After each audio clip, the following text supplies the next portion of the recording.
ಮೊದಲನೇದಾಗಿ ಎಲ್ಲ ವೀಕ್ಷಕರಿಗೆ ನಮಸ್ಕಾರಗಳು.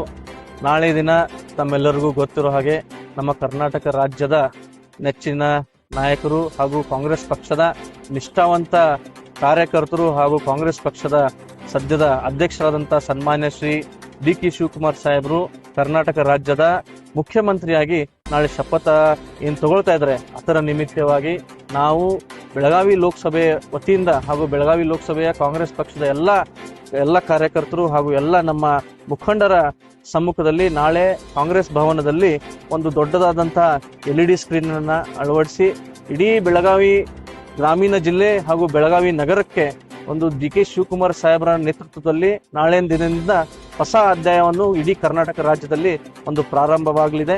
ನಾಳೆ ದಿನ ಕಾಂಗ್ರೆಸ್ ಪಕ್ಷಕ್ಕೆ ಒಂದು ಹೊಸ ದಿನ ಹಾಗೂ ಡಿ.ಕೆ. ಶಿವಕುಮಾರ್ ಸಾಹೇಬರ ನೇತೃತ್ವದ ಸರ್ಕಾರ ಇಡೀ ರಾಜ್ಯದ ಮಹಿಳೆಯರಿಗೆ, ಯುವಕರಿಗೆ ಹಾಗೂ ಎಲ್ಲಾ ಬಡ ಜನರಿಗೆ ಒಂದು ಒಳ್ಳೆಯ ಕೆಲಸ ಮಾಡುವಂತ ಒಂದು ಸಂದೇಶ ನಾವೆಲ್ಲ ಕಾಂಗ್ರೆಸ್ ಪಕ್ಷದ ಕಾರ್ಯಕರ್ತರು ಈ ಕಾಂಗ್ರೆಸ್ ಭವನದಿಂದ ತಮ್ಮೆಲ್ಲರಿಗೂ ನೀಡ್ತಾ ಇದೀವಿ.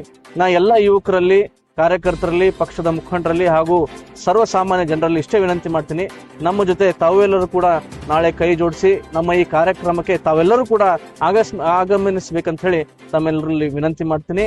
ಹಾಗೂ ನಮ್ಮ ಈ ಕಾರ್ಯಕ್ರಮವನ್ನ ಯಶಸ್ವಿಗೊಳಿಸಿ ಕರ್ನಾಟಕ ರಾಜ್ಯಕ್ಕೆ ಹೊಸ ಮುಖ್ಯಮಂತ್ರಿಗಳ ಶಪಥ ಕಾರ್ಯಕ್ರಮದಲ್ಲಿ ಎಲ್ಲರೂ ಕೂಡ ಭಾಗವಹಿಸಬೇಕು ಅಂತ ಹೇಳಿ ಕೈ ಮುಗಿದು ಕೇಳ್ಕೊತೀನಿ. ಸರ್, ಇವಾಗ ಕೆಪಿಸಿಸಿ ವತಿಯಿಂದ ಒಂದು ನೋಟಿಫಿಕೇಶನ್ ಜಾರಿಯಾಗಿದೆ, ಯಾರು ಹೆಚ್ಚಿನ ಪ್ರಮಾಣದಲ್ಲಿ ಬೆಂಗಳೂರು ಬರಬೇಡಿ, ಆದರೂ ಕೂಡ ಕಾರ್ಯಕರ್ತರು ಉತ್ಸಾಹದಿಂದ ಬೆಂಗಳೂರು ಹೋಗ್ತಾ ಇದ್ದಾರೆ.